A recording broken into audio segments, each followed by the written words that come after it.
बिमल बहुत परेशान था। उसे समझ में नहीं आ रहा था कि वह इस परिस्थिति से कैसे निपटे। वह अपनी माँ को बहुत चाहता है, किंतु उसकी पत्नी और बच्चे उसकी माँ से बहुत दूर भागते हैं, क्योंकि उसकी माँ की एक आँख नहीं है, साथ ही उसकी कमर भी 90 अंश पर झुकी हुई है। वैसे वह अपना काम सब खुद कर लेती है, किंतु फिर भी वो उसकी पत्नी और बच्चों के लिए हमेशा खटकती है। दादी, आप ऊपर के कमरे में जाओ, मेरे दोस्त आ रहे हैं, बिमल के बेटे अखिल ने बड़े बेरुखी से कहा। पर बेटा, मैं तो यहाँ बहुत दूर बैठी हूँ, बिमल की माँ ने प्यार से कहा। नहीं, आप उसके सामने मत रहो, वो मुझे चिढ़ाते हैं, अखिल ने ज़ोर से डांटते हुए कहा। क्या हुआ अखिल, क्यों चिल्ला रहे हो? बिमल की पत्नी कामनी ने किचन से ही आवाज़ लगाई। देखो ना माँ, ये दादी यहीं ड्राइंग रूम में बैठी हैं और मेरे दोस्त आ रहे हैं, अखिलेश ने शिकायत भरे लहजे में कहा। माँ जी, आप ऊपर चली जाओ, क्यों हम लोगों को लजवाती हो? कामनी ने बेटे का पक्ष लेते हुए कहा। बेचारी सरस्वती चुपचाप उठकर जीने के सहारे ऊपर जाने लगी। कमर झुकी होने के कारण उन्हें ऊपर चढ़ने में बहुत परेशानी हो रही थी, किंतु वो पूरी ताकत से ऊपर के एक अकेले कोने वाले कमरे में जाकर बैठ गई।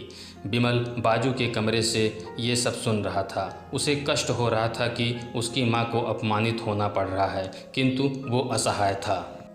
अगर वो कुछ कहता है तो पत्नी और बच्चे उसका विरोध करने लगते हैं। दूसरे उनके तर्क भी सही लगते हैं। चूँकि वो एक प्रशासनिक अधिकारी था, उसका सामाजिक स्तर बहुत ऊंचा था, उसकी ससुराल भी एक उच्च घराने में थी, अतः वह चुपचाप इस तरह हर दिन अपनी माँ को अपमानित होते देख रहा था।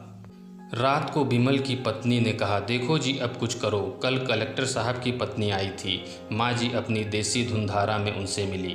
मुझे बहुत शर्म आ रही थी बताते हुए कि ये मेरी सास हैं। मैंने कह दिया कि दूर की रिश्तेदार हैं, इलाज कराने आई हैं। बिमल को रोना आ गया, किंतु फिर भी वह चुप रहा। उसे समझ में नहीं आ रहा था कि वो क्या करे। अपने बेटे की मनस्थिति को सरस्वती अच्छी तरह से जानती थी और बेटे को कोई कष्ट न हो, इसलिए वो हर बात को चुपचाप सह लेती थी। बिमल बहुत उदास रहने लगा। एक तरफ परिवार और सामाजिक स्तर पर जीने की प्रतिबद्धता थी, तो दूसरी ओर माँ। आखिर माँ से अपने बेटे की यह हालत देखी नहीं गई। एक दिन उसने अपने बेटे से कहा, बिमल, बहुत दिन हो गए हैं, मैं अपने गांव जाना चाहती हूँ, मुझे वहाँ पहुँचा दो, मेरा यहाँ मन नहीं लग रहा। किंतु माँ, वहाँ तो कोई नहीं है, तुम्हारी देखभाल कौन करेगा? बिमल ने आश्चर्य से पूछा। अरे, सब गांव वाले तो हैं, और वो तुम्हारे मामा जी तो उसी गांव में रहते हैं, और फिर हम सारी व्यवस्थाएं कर आएंगे ना। कामनी को तो जैसे मन की मुराद मिल गई हो। हाँ बेटा, बहू सही कह रही है, सरस्वती ने लंबी सांस लेते हुए कहा। बिमल जानता था कि गांव में माँ की देखभाल करने वाला कोई नहीं है, लेकिन अपनी पत्नी की जिद के कारण वह अपनी माँ को गांव छोड़ने पर विवश हो गया। माँ को गांव छोड़कर आते वक्त उसे रोना आ रहा था, तथा वह अपनी बेबसी पर गुस्सा भी हो रहा था।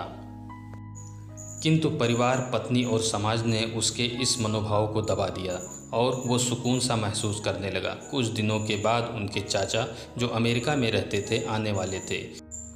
जब बिमल बहुत छोटा था, उसके पिता जीवित थे, तब वो भारत आए थे, और उसके बाद वो अब भारत आने वाले थे। पूरा परिवार और आस पड़ोस बहुत उत्साहित था। अमेरिका से बिमल के डॉक्टर चाचा आ रहे थे। डॉक्टर रमेश ने जैसे ही घर में कदम रखा, सब ने मिलकर बहुत उत्साह से उनका स्वागत किया। क्यों बिमल, भाभी नहीं दिख रही हैं, कहाँ हैं? डॉक्टर रमेश ने उत्साहपूर्वक पूछा। जी, वो गांव में रहती हैं, यहाँ उनका मन नहीं लगा, कामनी ने सपाट लफ्जे में उत्तर दिया। डॉक्टर रमेश ने बिमल की ओर देखा तो बिमल ने अपनी आंखें झुका ली।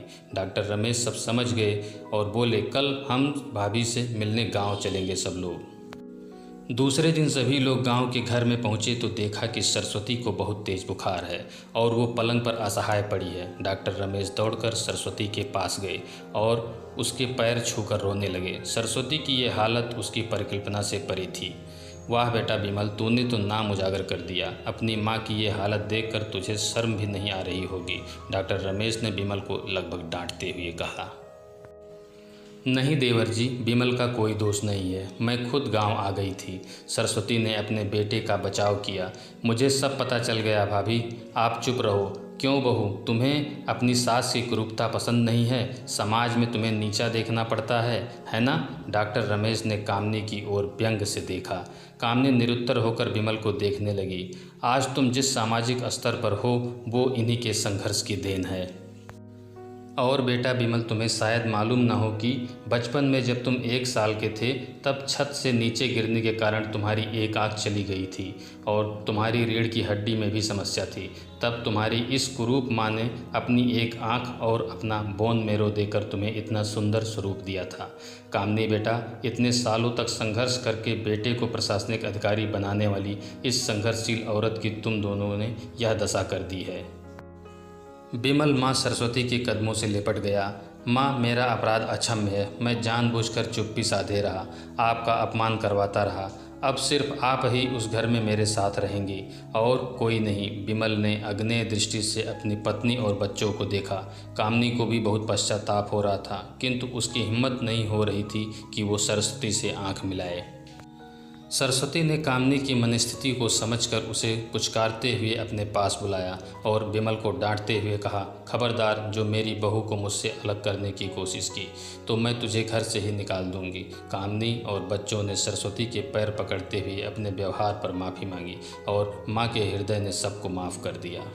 दोस्तों, यह कहानी आपको कैसी लगी प्लीज़ कमेंट में बताएं। अगर यह कहानी आपको पसंद आई हो तो इसे ज़्यादा से ज़्यादा लाइक, सब्सक्राइब और शेयर ज़रूर कीजिएगा। धन्यवाद।